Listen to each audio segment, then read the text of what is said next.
Amis de langue française, je vous salue dans le bon nom de Jésus-Christ. Alors, j'aimerais partager avec vous un petit passage dans le Nouveau Testament, dans la lettre écrite aux Hébreux, au chapitre 7. Le verset que nous y lisons, chapitre 7, verset 22 au verset 26. Jésus est par cela lui-même le garantie d'une alliance excellente, plus qu'excellente. De plus, il y a eu des sacrificateurs en grand nombre, parce que la mort les empêchait d'être permanents. Mais lui, il demeure, parce qu'il demeure éternellement, possède un sacerdoce qui n'est pas transmissible.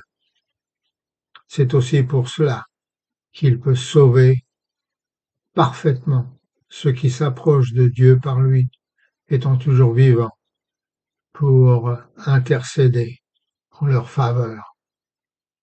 Alléluia. Merci Seigneur d'être présent. Alors, les expériences passées sont importantes. Bien souvent, le passé domine le futur et le futur domine le passé. Tenez, je vais vous donner un exemple. La guerre de 100 ans, c'est du passé. Et pourtant, il y a comme dans l'air un petit vent suspicieux entre les Français et les Anglais, n'est-ce pas? La France sans l'Angleterre n'aurait pas vraiment eu d'histoire, m'a dit une fois un professeur britannique. Et je lui ai répondu, ouais, l'Angleterre sans la France n'aurait pas eu d'histoire non plus. Vous voyez, notre passé nous suit toujours. C'est notre ombre. Dans toutes les sphères de notre vie, c'est comme cela. Il est là, il colle à nous. Le passé est un justificatif pour commettre le péché, et je crois que le passé est le plus subtil, le plus puissant argument que Satan utilise pour nous faire tomber.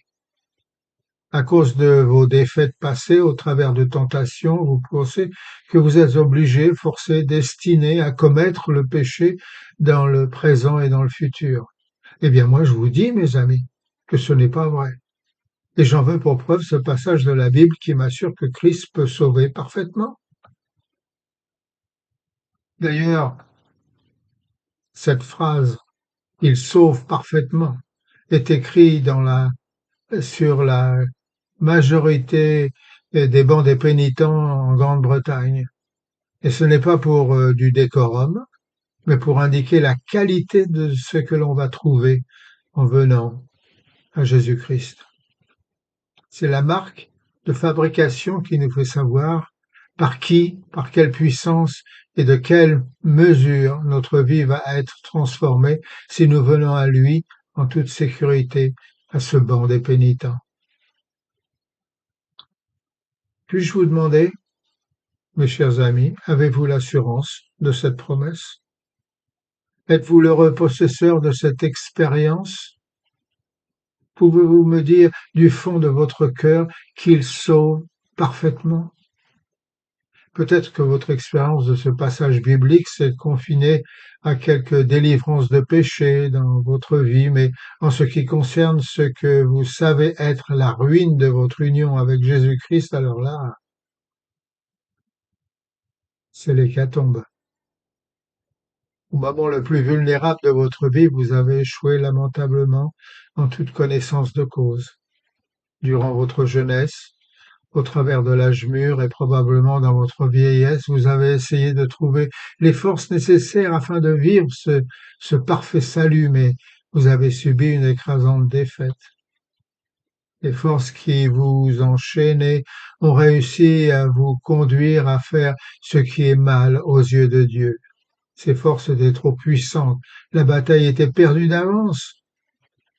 Mais réfléchissez. Chaque fois que vous avez échoué misérablement, vous avez probablement pris la résolution dans votre cœur que vous ne recommenceriez plus, que cet échec serait le dernier, que la prochaine fois, lorsque viendra la tentation, vous la vaincuriez et seriez triomphant. Mais malgré toutes ces bonnes résolutions prises avec la ferme intention de les garder, vous les avez bafouées. Voilà donc notre curriculum. Et comment je le sais? Ben, parce que j'étais comme cela. Je n'arrivais pas à garder les promesses que je faisais à Dieu. Je pensais que cela était normal parce que je n'étais qu'un être humain. Mais je savais intérieurement que j'étais un hypocrite et qu'il me manquait quelque chose. Et oui, alors même lorsque l'on est dans l'armée du salut, on peut se leurrer en vivant dans le péché. Je n'avais pas compris que Christ était capable de sauver parfaitement. Regardez, Dieu est provoquant, vous ne trouvez pas? Lorsque devant nos échecs, il nous lance «Je peux te sauver parfaitement», quel culot! S'il ne peut pas, c'est un monstre. S'il le peut, c'est nous qui sommes stupides de ne pas le laisser faire. Bon, alors la question est, que devons-nous faire? La faiblesse d'Achille, c'était dans son talon, et il en mourut. La faiblesse de Samson, c'était ses cheveux, et il en mourut. La faiblesse de notre vie spirituelle est tout aussi vulnérable aujourd'hui qu'elle l'était hier et qu'elle le sera demain. Et cela, Satan le sait bien. Voilà pourquoi il suggère à notre cœur brisé que notre passé doit être pris en considération lorsque nous planifions notre futur.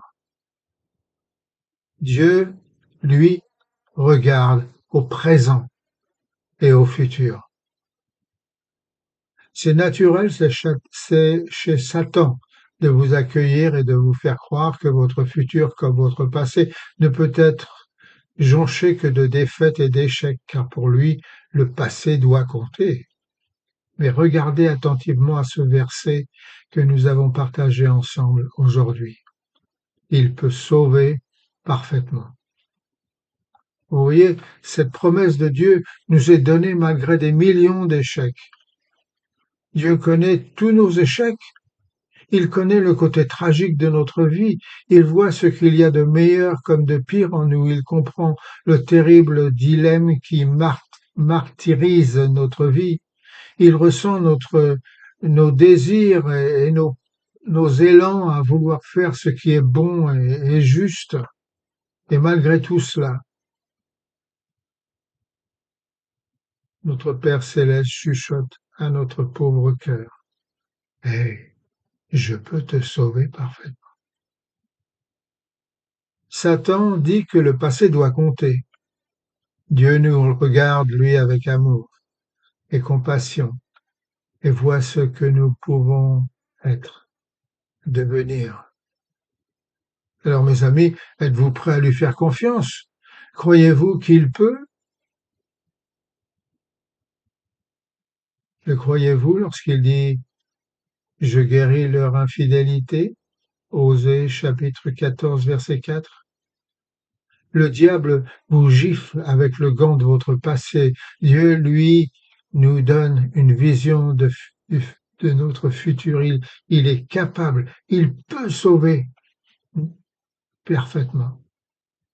N'avez-vous pas dans votre fort intérieur ce curieux, profond, mystérieux soupir de posséder une vie victorieuse?